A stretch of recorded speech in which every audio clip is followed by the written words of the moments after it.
Recording by Jane Greensmith of janegs.com. The Old Nurse's Story by Elizabeth Cleghorn Gaskell. You know, my dears, that your mother was an orphan and an only child, and I dare say you have heard that your grandfather was a clergyman up in Westmoreland, where I come from. I was just a girl in the village school when, one day, your grandmother came in to ask the mistress if there was any scholar there who would do for a nursemaid, and mighty proud I was, I can tell ye, when the mistress called me up and spoke to my being a good girl at my needle, and a steady, honest girl, and one whose parents were very respectable, though they might be poor. I thought I should like nothing better than to serve the pretty young lady who was blushing as deep as I was, as she spoke of the coming baby and what I should have to do with it. However, I see you don't care so much for this part of my story as for what you think is to come, so I'll tell you at once. I was engaged and settled at the parsonage before Miss Rosamond, that was the baby who is now your mother, was born.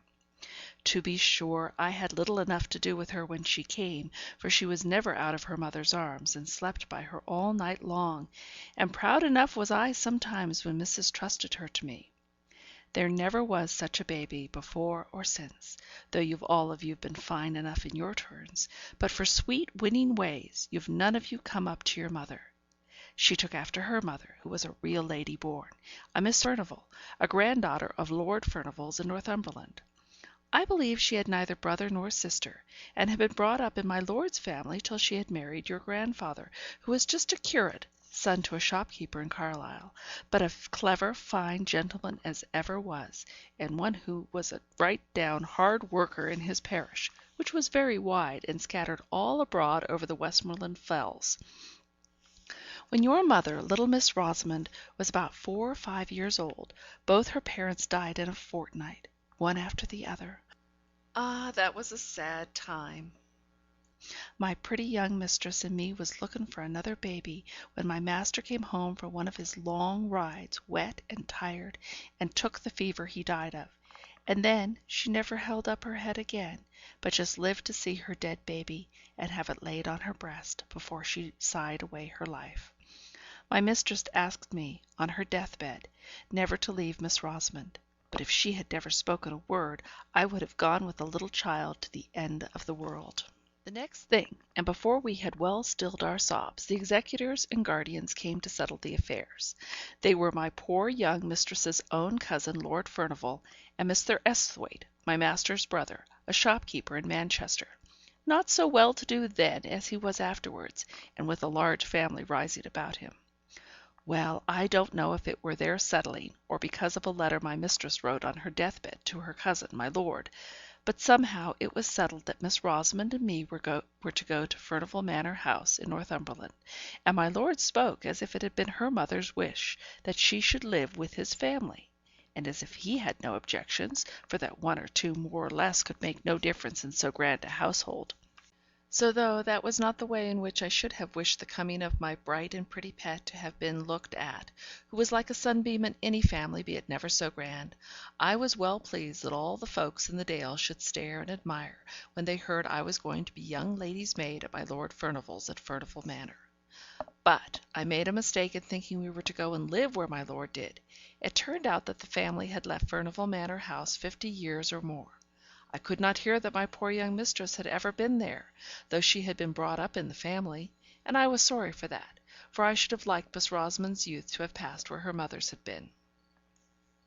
My lord's gentleman, from whom I asked as many questions as I durst, said that the manor house was at the foot of the Cumberland Fells, and a very grand place, that an old Miss Furnivall, a great aunt of my lord's, lived there, with only a few servants, but that it was a very healthy place, and my lord had thought it would suit Miss Rosamond very well for a few years, and that her being there might perhaps amuse his old aunt. I was bidden by my lord to have Miss Rosamond's things ready by a certain day. He was a stern, proud man, as they say all the Lords Furnivall were, and he never spoke a word more than was necessary. Folk did say he had loved my young mistress, but that, because she knew that his father would object, she would never listen to him, and married Mr. Esthwaite. But I don't know. He never married, at any rate. But he never took much notice of Miss Rosamond, which I thought he might have done if he had cared for her dead mother. He sent his gentleman with us to the manor house, telling him to join him at Newcastle that same evening, so there was no great length of time for him to make us known to all the strangers before he, too, shook us off, and we were left, two lonely young things I was not 18 in the great old manor house. It seems like yesterday that we drove there. We had left our own dear parsonage very early, and we had both cried as if our hearts would break, though we were travelling in my lord's carriage, which I thought so much of once. And now it was long past noon on a September day, and we stopped to change horses for the last time at a little smoky town, all full of colliers and miners. Miss Rosamond had fallen asleep, but Mr. Henry told me to waken her, that she might see the park and the manor house as we drove up. I thought it rather a pity, but I did what he bade me for fear he should complain of me to my lord. We had left all signs of a town, or even a village, and we were then inside the gates of a large wild park, not like the parks here in the south, but with rocks, and the noise of running water, and gnarled thorn trees, and old oaks all white and peeled with age. The road went up about 2 miles, and then we saw a great stately house, with many trees close around it, so close that in some places their branches dragged against the walls when the wind blew, and some hung broken down, for no one seemed to take much charge of the place, to lop the wood, or to keep the moss-covered carriage-way in order. Only in front of the house all was clear. The great oval drive was without a weed, and neither tree nor creeper was allowed to grow over the long, many-windowed front, at both sides of which a wing projected, which were each the ends of other side fronts, for the house, although it was so desolate, was even grander than I expected. Behind it rose the fells, which seemed unenclosed and bare enough, and on the left hand of the house, as you stood facing it, was a little old-fashioned flower garden, as I found out afterwards. A door opened out upon it from the west front. It had been scooped out of the thick, dark wood for some old Lady Furnivall, but the branches of the great forest trees had grown and overshadowed it again, and there were very few flowers that would live there at that time. When we drove up to the great front entrance, and we went into the hall, I thought we should be lost, it was so large and vast and grand. There was a chandelier all of bronze, hung down from the middle of the ceiling, and I had never seen one before, and looked at it all in amaze. Then, at one end of the hall was a great fireplace, as large as the sides of the houses in my country, with massy andirons and dogs to hold the wood, and by it were heavy old-fashioned sofas. At the opposite end of the hall, to the left as you went in, on the western side, was an organ, built into the wall, and so large that it filled up the best part of that end.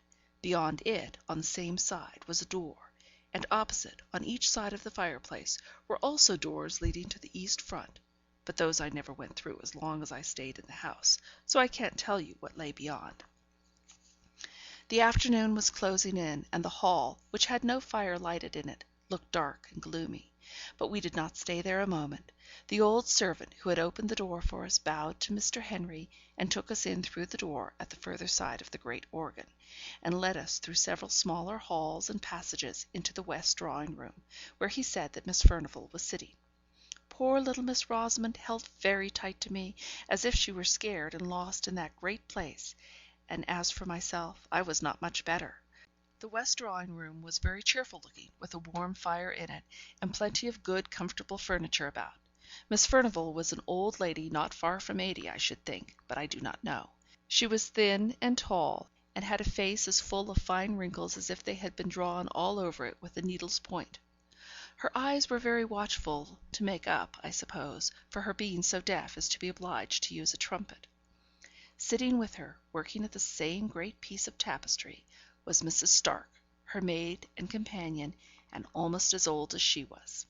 She had lived with Miss Furnivall ever since they both were young, and now she seemed more like a friend than a servant.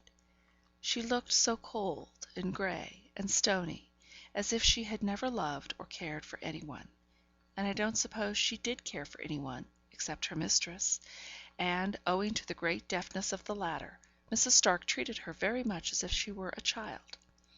Mr. Henry gave some message from my lord, and then he bowed good-bye to us all, taking no notice of my sweet little Rosamond's outstretched hand, and left us standing there, being looked at by two old ladies through their spectacles. I was right glad when they rung for the old footman who had shown us in at first, and told him to take us to our rooms. So we went out of that great drawing room, and into another sitting room, and out of that, and then up a great flight of stairs, and along a broad gallery, which was something like a library, having books all down one side, and windows and writing tables all down the other, till we came to our rooms, which I was not sorry to hear were just over the kitchens, for I began to think I should be lost in that wilderness of a house. There was an old nursery that had been used for all the little lords and ladies long ago, with a pleasant fire burning in the grate, and the kettle boiling on the hob, and tea things spread out on the table; and out of that room was the night nursery, with a little crib for Miss Rosamond close to my bed. And old James called up Dorothy, his wife, to bid us welcome, and both he and she were so hospitable and kind that by and by Miss Rosamond and me felt quite at home, and by the time tea was over she was sitting on Dorothy's knee and chattering away as fast as her little tongue could go. I soon found out that Dorothy was from Westmoreland, and that bound her and me together, as it were, and I would never wish to meet with kinder people than were old James and his wife. James had lived pretty nearly all his life in my lord's family, and thought there was no one so grand as they. He even looked down a little on his wife, because, till he had married her, she had never lived in any but a farmer's household. But he was very fond of her, as well he might be. They had one servant under them, to do all the rough work. Agnes they called her, and she and me and James and Dorothy, with Miss Furnivall and Mrs. Stark, made up the family. Always remembering my sweet little Miss Rosamond. I used to wonder what they had done before she came, they thought so much of her now. Kitchen and drawing room, it was all the same.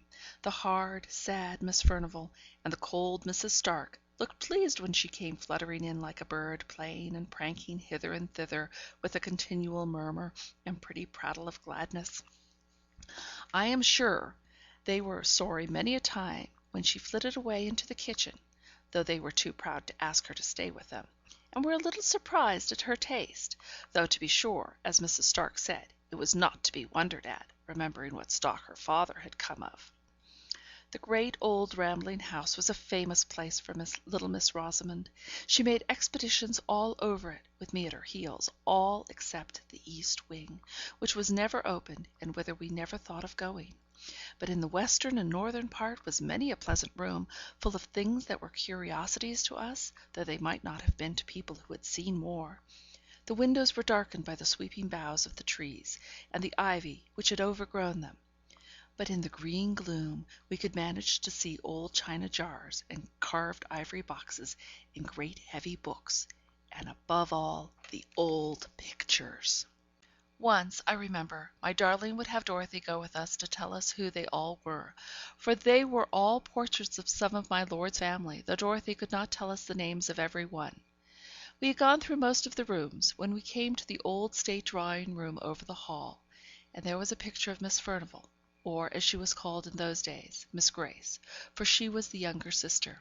Such a beauty she must have been, but with such a set proud look, and such scorn looking out of her handsome eyes, with her eyebrows just a little raised, as if she wondered how any one could have the impertinence to look at her, and her lip curled at us, as we stood there gazing. She had a dress on, the like of which I had never seen before, but it was all the fashion when she was young.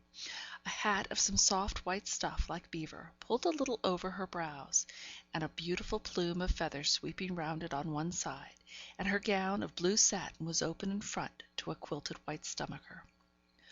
"Well, to be sure," said I, when I had gazed my fill. "Flesh is grass, they do say, but who would have thought that Miss Furnivall had been such an out and out beauty, to see her now?" "Yes," said Dorothy, "folks change sadly; but if what my master's father used to say was true, Miss Furnivall, the elder sister, was handsomer than Miss Grace. Her picture is here somewhere, but if I show it you, you must never let on, even to James, that you have seen it. Can the little lady hold her tongue, think you?" asked she. I was not so sure, for she was such a little sweet, bold, open spoken child. So I set her to hide herself, and then I helped Dorothy to turn a great picture that leaned with its face towards the wall, and was not hung up as the others were. to be sure, it beat Miss Grace for beauty, and I think for scornful pride too, though in that matter it might be hard to choose. I could have looked at it an hour, but Dorothy seemed half frightened at having shown it to me, and hurried it back again, and bade me run and find Miss Rosamond, for that there were some ugly places about the house where she should like ill for the child to go.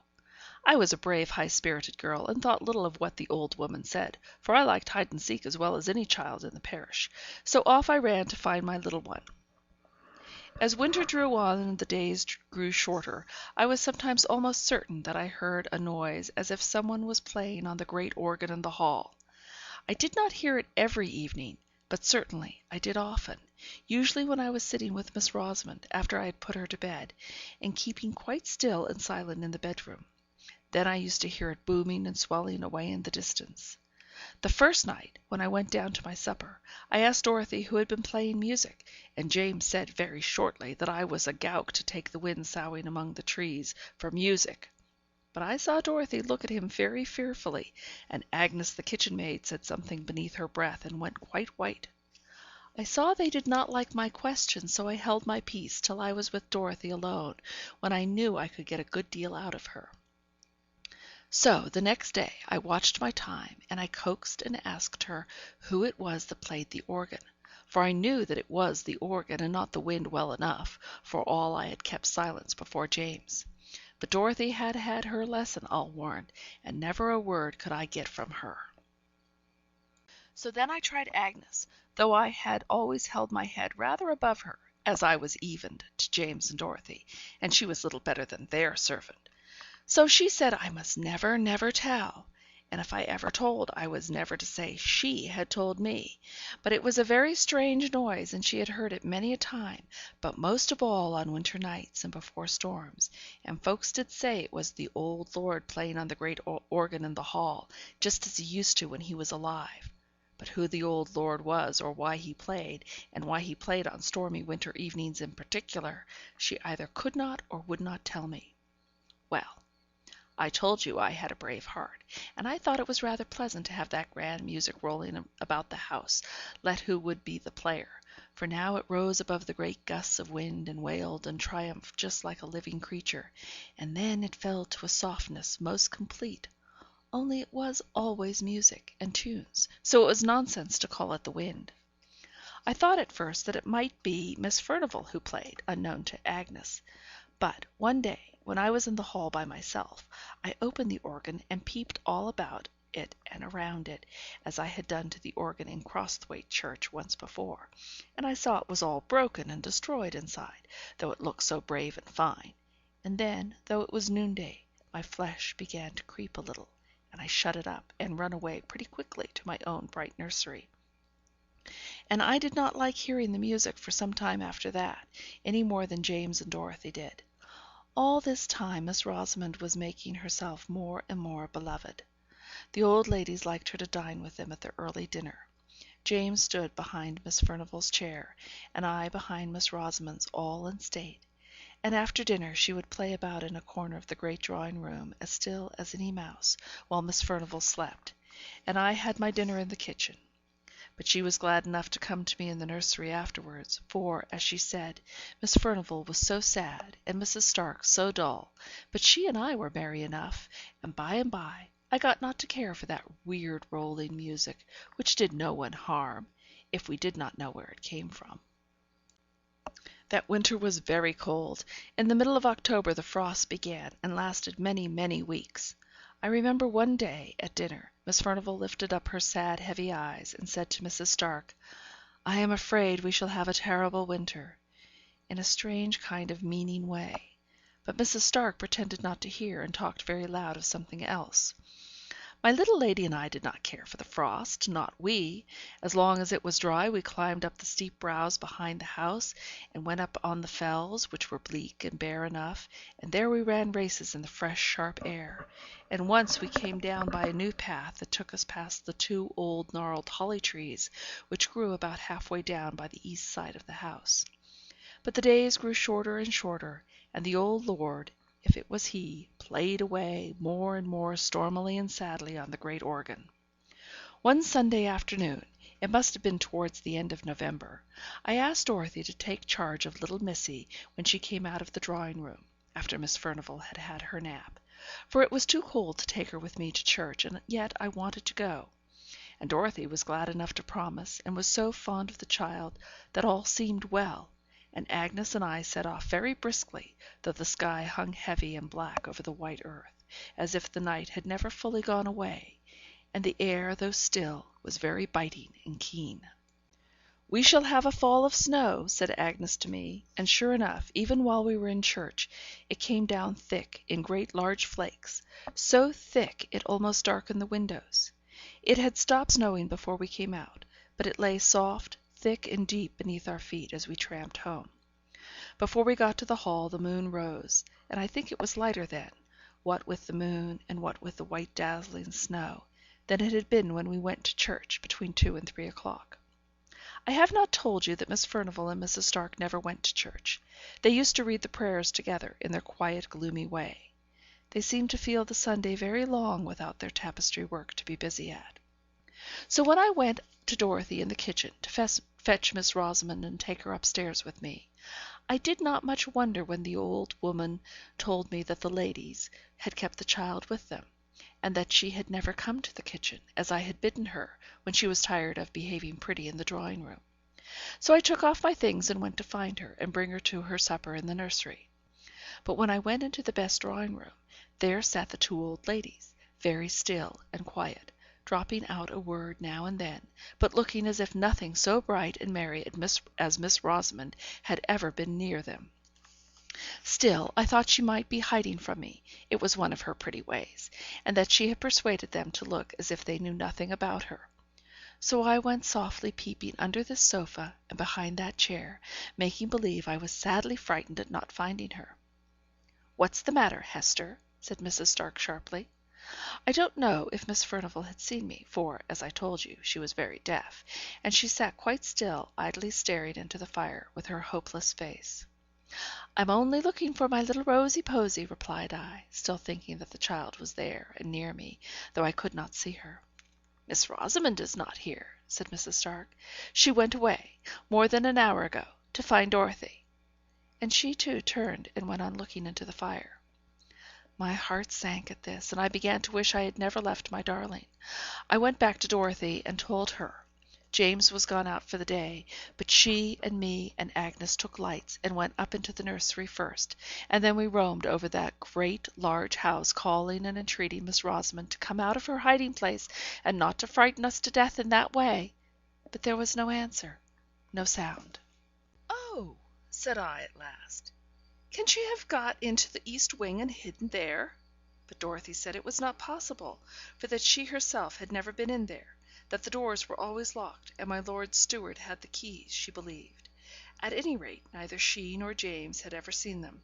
So I said I would go back and see if, after all, she was not hidden in the drawing room, unknown to the old ladies. And if I found her there, I said I would whip her well for the fright she had given me. But I never meant to do it. Well, I went back to the west drawing room, and I told Mrs. Stark we could not find her anywhere, and asked for leave to look all about the furniture there, for I thought now that she might have fallen asleep in some warm hidden corner. But no, we looked, Miss Furnivall got up and looked, trembling all over, and she was nowhere there. Then we set off again, every one in the house, and looked in all the places we had searched before, but we could not find her. Miss Furnivall shivered and shook so much that Mrs. Stark took her back into the warm drawing room, but not before they had made me promise to bring her to them when she was found. Well a day, I began to think she never would be found, when I bethought me to look out into the great front court all covered with snow. I was upstairs when I looked out, but it was such clear moonlight, I could see quite plain 2 little footprints, which might be traced from the hall door and around the corner of the east wing. I don't know how I got down, but I tugged open the great stiff hall door, and throwing the skirt of my gown over my head for a cloak, I ran out. I turned the east corner, and there a black shadow fell on the snow. But when I came again into the moonlight, there were the little footmarks going up to the Fells. It was bitter cold, so cold that the air almost took the skin off my face as I ran, but I ran on, crying to think how my poor little darling must be perished and frightened. I was within sight of the holly trees, when I saw a shepherd coming down the hill, bearing something in his arms wrapped in his maud. He shouted to me, and asked me if I had lost a barn; and, when I could not speak for crying, he bore towards me, and I saw my wee Barney lying still, and white and stiff in his arms, as if she had been dead.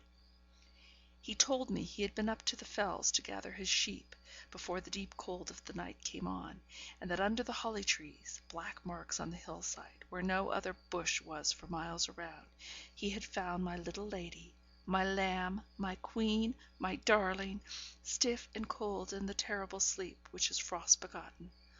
Oh, the joy and tears of having her in my arms once again, for I would not let him carry her, but took her, Maud and all, into my own arms, and held her near my own warm neck and heart, and felt the life stealing slowly back again into her little gentle limbs. But she was still insensible when we reached the hall, and I had no breath for speech. We went in by the kitchen door. "Bring the warming pan," said I, and I carried her upstairs, and began undressing her by the nursery fire, which Agnes had kept up. I called my little lammie all the sweet and playful names I could think of, even while my eyes were blinded by my tears, and at last, oh, at length, she opened her large blue eyes. Then I put her into her warm bed, and sent Dorothy down to tell Miss Furnivall that all was well, and I made up my mind to sit by my darling's bedside the livelong night. She fell away into a soft sleep as soon as her pretty head had touched the pillow, and I watched by her till morning light, when she wakened up bright and clear, or so I thought at first, and, my dears, so I think now. She said that she had fancied that she should like to go to Dorothy, for that both the old ladies were asleep, and it was very dull in the drawing room, and that, as she was going through the west lobby, she saw the snow through the high window, falling, falling, soft and steady, but she wanted to see it lying pretty and white on the ground, so she made her way into the great hall, and then, going to the window, she saw it bright and soft upon the drive. But while she stood there, she saw a little girl, not so old as she was, but so pretty, said my darling, and this little girl beckoned to me to come out, and oh, she was so pretty and so sweet, I could not choose but go. And then this other little girl had taken her by the hand, and side by side the two had gone round the east corner. "Now you are a naughty little girl in telling stories," said I. "What would your good mamma, that is in heaven, and never told a story in her life, say to her little Rosamond if she heard her, and I dare say she does, telling stories?" "Indeed, Hester," sobbed out my child, "I'm telling you true, indeed I am." "Don't tell me," said I, very stern. "I tracked you by your footmarks through the snow. There were only yours to be seen; and if you had had a little girl to go hand in hand with you up the hill, don't you think the footprints would have gone along with yours?" "I can't help it, dear, dear Hester," said she, crying. "If they did not, I never looked at her feet, but she held my hand fast and tight in her little one, and it was very, very cold. She took me up the fell path, up to the holly trees, and there I saw a lady weeping and crying, but when she saw me, she hushed her weeping, and smiled very proud and grand, and took me on her knee, and began to lull me to sleep. And that's all, Hester, but that is true, and my dear mamma knows it is," said she, crying. So I thought the child was in a fever, and pretended to believe her, as she went over her story over and over again, and always the same. At last Dorothy knocked at the door with Miss Rosamond's breakfast, and she told me the old ladies were down in the eating parlour, and that they wanted to speak to me. They had both been into the night nursery the evening before, but it was after Miss Rosamond was asleep, so they had only looked at her, not asked me any questions. I shall catch it, thought I to myself, as I went along the north gallery. And yet, I thought, taking courage, it was in their charge I left her, and it's they that's to blame for letting her steal away unknown and unwatched. So I went in boldly and told my story. I told it all to Miss Furnivall, shouting it close to her ear; but when I came to the mention of the other little girl out in the snow, coaxing and tempting her out, and wiling her up to the grand and beautiful lady by the holly tree, she threw up her arms, her old withered arms, and cried aloud, "Oh, Heaven forgive! Have mercy!" Mrs. Stark took hold of her, roughly enough, I thought; but she was past Mrs. Stark's management, and spoke to me in a kind of wild warning and authority. "Hester, keep her from that child. It will lure her to her death. That evil child! Tell her it is a wicked, naughty child." Then Mrs. Stark hurried me out of the room, where, indeed, I was glad enough to go; but Miss Furnivall kept shrieking out, "Oh, have mercy! Wilt thou never forgive? It is many a long year ago." I was very uneasy in my mind after that. I durst never leave Miss Rosamond night or day for fear lest she might slip off again, after some fancy or other, and all the more because I thought I could make out that Miss Furnivall was crazy, from their odd ways about her, and I was afraid lest something of the same kind, which might be in the family, you know, hung over my darling. And the great frost never ceased all this time, and, whenever it was a more stormy night than usual, between the gusts and through the wind, we heard the old lord playing on the great organ. But, old lord or not, wherever Miss Rosamond went, there I followed; for my love for her, pretty, helpless orphan, was stronger than my fear for the grand and terrible sound. Besides, it rested with me to keep her cheerful and merry, as beseemed her age. So we played together, and wandered together, here and there and everywhere, for I never dared to lose sight of her again in that large and rambling house. And so it happened that one afternoon, not long before Christmas Day, we were playing together on the billiard table in the great hall; not that we knew the right way of playing, but she liked to roll the smooth ivory balls with her pretty hands, and I liked to do whatever she did. And by, without our noticing it, it grew dusk indoors, though it was still light in the open air, and I was thinking of taking her back into the nursery, when, all of a sudden, she cried out, "Look, Hester, look! There is my poor little girl out in the snow." I turned towards the long narrow windows, and there, sure enough, I saw a little girl, less than my Miss Rosamond, dressed all unfit to be out of doors such a bitter night, crying and beating against the window panes, as if she wanted to be let in. She seemed to sob and wail till Miss Rosamond could bear it no longer, and was flying to the door to open it, when, all of a sudden, and close upon us, the great organ pealed out so loud and thundering, it fairly made me tremble; and all the more when I remembered me that, even in the stillness of that dead cold weather, I had heard no sound of little battering hands upon the window glass, although the phantom child had seemed to put forth all its force; and, although I had seen it wail and cry, no faintest touch of sound had fallen upon my ears. Whether I remembered all this at the very moment, I do not know, the great organ sound had so stunned me into terror; but this I know, I caught up Miss Rosamond before she got the hall door open, and clutched her, and carried her away, kicking and screaming, into the large bright kitchen, where Dorothy and Agnes were busy with their mince pies. "What is the matter with my sweet one?" cried Dorothy, as I bore in Miss Rosamond, who was sobbing as if her heart would break. "She won't let me open the door for my little girl to come in, and she'll die if she is out in the Fells to night. Cruel, naughty Hester!" she said, slapping me; but she might have struck harder, for I had seen a look of ghastly terror on Dorothy's face, which made my very blood run cold. "Shut the back kitchen door fast, and bolt it well," said she to Agnes. She said no more. She gave me raisins and almonds to quiet Miss Rosamond; but she sobbed about the little girl in the snow, and would not touch any of the good things. I was thankful when she cried herself to sleep in bed. Then I stole down to the kitchen, and told Dorothy I had made up my mind I would carry my darling back to my father's house in Applethwaite, where, if we lived humbly, we lived at peace. I said I had been frightened enough with the old lord's organ playing, but now that I had seen for myself this little moaning child, all decked out as no child in the neighbourhood could be, beating and battering to get in, yet always without any sound or noise, with the dark wound on its right shoulder, and that Miss Rosamond had known it again for the phantom that had nearly lured her to her death, which Dorothy knew was true, I would stand it no longer. I saw Dorothy change colour once or twice. When I had done, she told me she did not think I could take Miss Rosamond with me, for that she was my lord's ward, and I had no right over her; and she asked me would I leave the child that I was so fond of just for sounds and sights that could do me no harm, and that they had all had to get used to in their turns. I was all in a hot trembling passion, and I said it was very well for her to talk, that knew what these sights and noises betokened, and that had, perhaps, had something to do with the spectre child while it was alive; and I taunted her so, that she told me all she knew at last; and then I wished I had never been told, for it only made me more afraid than ever. She said she had heard the tale from old neighbours that were alive when she was first married, when folks used to come to the hall sometimes, before it had got such a bad name on the country side. It might not be true, or it might, what she had been told.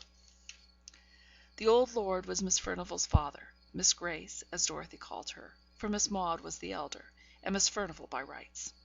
The old lord was eaten up with pride. Such a proud man was never seen or heard of, and his daughters were like him. No one was good enough to wed them, although they had choice enough, for they were the great beauties of their day, as I had seen by their portraits, where they hung in the state drawing room. But, as the old saying is, pride will have a fall, and these two haughty beauties fell in love with the same man, and he no better than a foreign musician, whom their father had down from London to play music with him at the manor house. For, above all things, next to his pride, the old lord loved music. He could play on nearly every instrument that ever was heard of, and it was a strange thing, it did not soften him, but he was as fierce a dour old man, and had broken his poor wife's heart with his cruelty, they said. He was mad after music, and would pay any money for it. So he got this foreigner to come, who made such beautiful music, that they said the very birds on the trees stopped their singing to listen. And, by degrees, this foreign gentleman got such a hold over the old lord, that nothing would serve him but that he must come every year; and it was he that had the great organ brought from Holland, and built up in the hall where it stood now.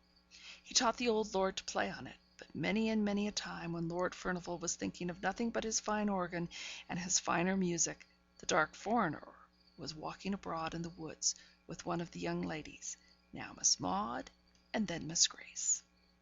Miss Maude won the day, and carried off the prize, such as it was; and he and she were married, all unknown to any one; and before he made his next yearly visit, she had been confined of a little girl at a farmhouse on the moors, while her father and Miss Grace thought she was away at Doncaster races.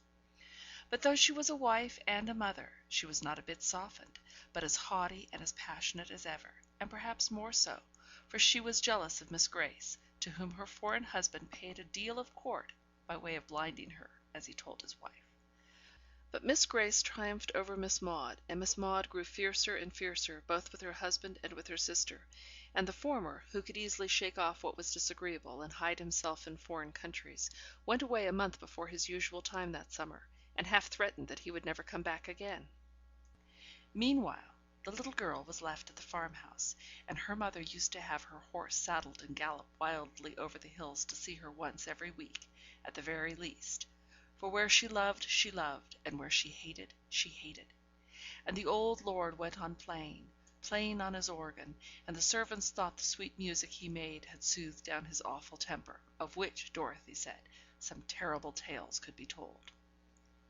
He grew infirm, too, and had to walk with a crutch; and his son, that was the present Lord Furnivall's father, was with the army in America, and the other son at sea, so Miss Maude had it pretty much her own way, and she and Miss Grace grew colder and bitterer to each other every day, till at last they hardly ever spoke, except when the old lord was by.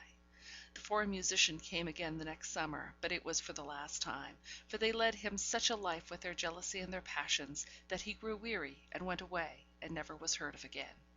And Miss Maude, who had always meant to have her marriage acknowledged when her father should be dead, was left now a deserted wife, whom nobody knew to have been married, with a child that she dared not own, although she loved it to a distraction, living with a father whom she feared, and a sister whom she hated. When the next summer passed over, and the dark foreigner never came, both Miss Maude and Miss Grace grew gloomy and sad. They had a haggard look about them, though they looked handsome as ever. But, by and by, Miss Maude brightened, for her father grew more and more infirm, and more than ever carried away by his music, and she and Miss Grace lived almost entirely apart, having separate rooms, the one on the west side, Miss Maude on the east, those very rooms which were now shut up. So she thought she might have her little girl with her, and no one need ever know except those who dared not speak about it, and were bound to believe that it was, as she said, a cottager's child she had taken a fancy to. All this, Dorothy said, was pretty well known, but what came afterwards no one knew, except Miss Grace and Mrs. Stark, who was even then her maid, and much more of a friend to her than ever her sister had been. But the servants supposed, from words that were dropped, that Miss Maude had triumphed over Miss Grace, and told her that all the time the dark foreigner had been mocking her with pretended love, he was her own husband. The colour left Miss Grace's cheek and lips that very day for ever, and she was heard to say many a time that sooner or later she would have her revenge, and Mrs. Stark was for ever spying about the east rooms. One fearful night, just after the new year had come in, when the snow was lying thick and deep and the flakes were still falling, fast enough to blind anyone who might be about and abroad, there was a great and violent noise heard, and the old lord's voice above all, cursing and swearing awfully, and the cries of a little child, and the proud defiance of a fierce woman, and the sound of a blow, and a dead stillness, and moans and wailings dying away on the hillside. Then the old lord summoned all his servants, and told them, with terrible oaths and words more terrible, that his daughter had disgraced herself, and that he had turned her out of doors, her and her child, and that if ever they gave her help, or food, or shelter, he prayed that they might never enter heaven. And all the while Miss Grace stood by him, white and still as any stone, and, when he had ended, she heaved a great sigh, as much as to say her work was done, and her end was accomplished. The old lord never touched his organ again, and died within the year, and no wonder, for on the morrow of that wild and fearful night the shepherds, coming down the fell side, found Miss Maude sitting all crazy and smiling under the holly trees, nursing a dead child, with a terrible mark on its right shoulder. But that was not what killed it, said Dorothy. It was the frost and the cold. Every wild creature was in its hole, and every beast in its fold, while the child and its mother were turned out to wander on the fells. And now you know all, and I wonder if you are less frightened now. I was more frightened than ever, but I said I was not. I wished Miss Rosamond and myself well out of that dreadful house for ever, but I would not leave her, and I dared not take her away. But oh, how I watched her and guarded her! We bolted the doors and shut the window shutters fast, an hour or more before dark, rather than leave them open 5 minutes too late. But my little lady still heard the weird child crying and mourning, and not all we could do or say could keep her from wanting to go to her and let her in from the cruel wind and the snow. All this time I kept away from Miss Furnivall and Mrs. Stark as much as ever I could, for I feared them. I knew no good could be about them, with their grey, hard faces, and their dreamy eyes looking back into the ghastly years that were gone. But, even in my fear, I had a kind of pity for Miss Furnivall at least. Those gone down to the pit can hardly have a more hopeless look than that which was ever on her face. At last I even got so sorry for her, who never said a word but what was quite forced from her, that I prayed for her, and I taught Miss Rosamond to pray for one who had done a deadly sin. But often when she came to those words, she would listen, and start up from her knees, and say, "I hear my little girl plaining and crying very sad. Oh, let her in, or she will die." One night, just after New Year's Day had come at last, and the long winter had taken a turn, as I hoped, I heard the west drawing room bell ring 3 times, which was the signal for me. I would not leave Miss Rosamond alone, for all she was asleep, for the old lord had been playing wilder than ever, and I feared lest my darling should waken to hear the spectre child. See her I knew she could not. I had fastened the windows too well for that. So I took her out of her bed, and wrapped her up in such outer clothes as were most handy, and carried her down to the drawing room, where the old ladies sat at their tapestry work as usual. They looked up when I came in, and Mrs. Stark asked, quite astounded, why did I bring Miss Rosamond there, out of her warm bed? I had begun to whisper, because I was afraid of her being tempted out while I was away by the wild child in the snow, when she stopped me short, with a glance at Miss Furnivall, and said Miss Furnivall wanted me to undo some work she had done wrong, and which neither of them could see to unpick.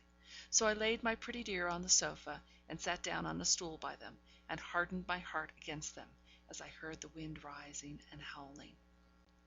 Miss Rosamond slept on sound, for all the wind blew so, and Miss Furnivall said never a word, nor looked round when the gust shook the windows. All at once she started up to her full height, and put up one hand, as if to bid us listen. "I hear voices," said she. "I hear terrible screams. I hear my father's voice." Just at that moment my darling wakened with a sudden start. "My little girl is crying. Oh, how she is crying!" And she tried to get up and go to her, but she got her feet entangled in the blanket, and I caught her up, for my flesh had begun to creep at these noises which they heard while we could catch no sound. In a minute or two the noises came, and gathered fast, and filled our ears. We, too, heard voices and screams, and no longer heard the winter's wind that raged abroad. Mrs. Stark looked at me, and I at her, but we dared not speak. Suddenly Miss Furnivall went towards the door, out into the anteroom, through the west lobby, and opened the door into the great hall. Mrs. Stark followed, and I durst not be left, though my heart almost stopped beating for fear. I wrapped my darling tight in my arms, and went out with them. In the hall the screams were louder than ever. They seemed to come from the east wing, nearer and nearer, close on the other side of the locked up doors, close behind them. Then I noticed that the great bronze chandelier seemed all alight, that the hall was dim, and that a fire was blazing in the vast hearth place, though it gave no heat, and I shuddered up with terror, and folded my darling closer to me. But as I did so, the east door shook, and she suddenly struggling to get free from me, cried, "Hester, I must go. My little girl is there. I hear her. She is coming. Hester, I must go." I held her tight with all my strength. With a set will I held her. If I had died, my hands would have grasped her still, I was so resolved in my mind. Miss Furnivall stood listening, and paid no regard to my darling, who had got down to the ground, and whom I, upon my knees now, was holding with both my arms clasped around her neck, she still striving and crying to get free. All at once the east door gave way with a thundering crash, as if torn open in a violent passion, and there came into that broad and mysterious light the figure of a tall old man with grey hair and gleaming eyes. He drove before him with many a relentless gesture of abhorrence a stern and beautiful woman, with a little child clinging to her dress. "Oh, Hester, Hester!" cried Miss Rosamond. "It's the lady below the holly trees, and my little girl is with her. Hester, Hester, let me go to her. They are drawing me to them. I feel them, I feel them. I must go." Again she was almost convulsed by her efforts to get away, but I held her tighter and tighter till I feared I should do her a hurt, but rather than let her go towards those terrible phantoms. They passed along towards the great hall door, where the winds howled and ravened for their prey. But before they reached that, the lady turned, and I could see that she defied the old man with a fierce and proud defiance. But then she quailed, and then she threw up her arms wildly and piteously to save her child, her little child, from a blow from his uplifted crutch. And Miss Rosamond was torn as by a power stronger than mine, and writhed in my arms, and sobbed, for by this time the poor darling was growing faint.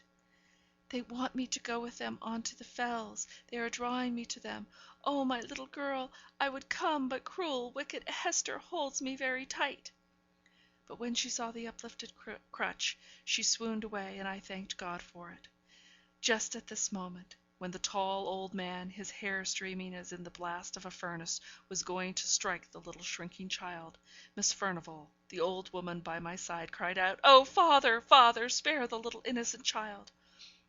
But just then I saw, we all saw, another phantom shape itself, and grow clear out of the blue and misty light that filled the hall.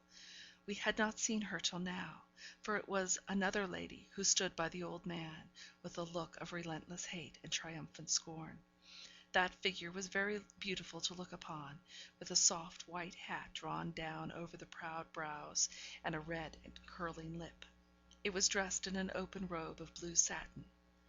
I had seen that figure before.